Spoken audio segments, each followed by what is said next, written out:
Quelles sont les étapes d'une bonne routine capillaire? C'est parti. Bien évidemment, en amont, vous connaissez votre type de cheveux, vous connaissez votre porosité, vous connaissez l'épaisseur de votre cheveu ainsi que leur densité. Si vous ne savez pas tout ça, je vous invite à regarder les autres vidéos de cette série parlant cheveux.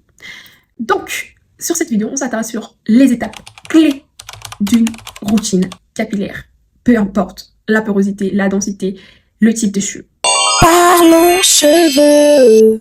Bonne routine capillaire se résume en 3 grandes étapes. On a l'étape avant le shampoing, pendant le shampoing et la dernière étape après les shampoings.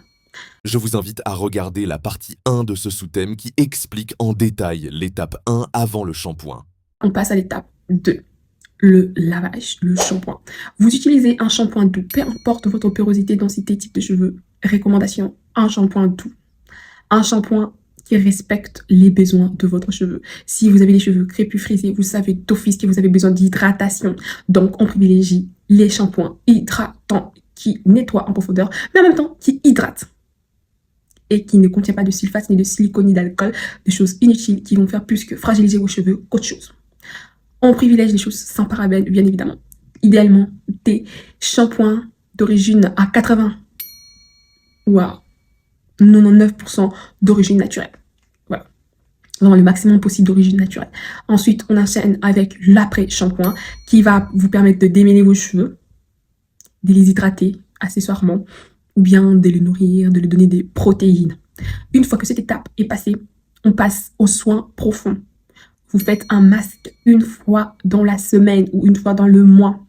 Mais vous ne pouvez pas passer genre 6 mois sans faire de soins profonds. C'est interdit.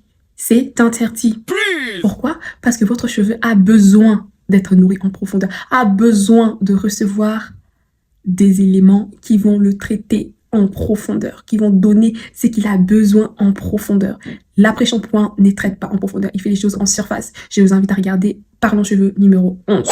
Sur ce, vous utilisez un masque adéquat à votre besoin à l'instant T. Ça peut être un masque protéiné, un masque nourrissant, un masque hydratant, fortifiant ou un masque qui stimule la pousse des cheveux qui est aussi 3 en 1.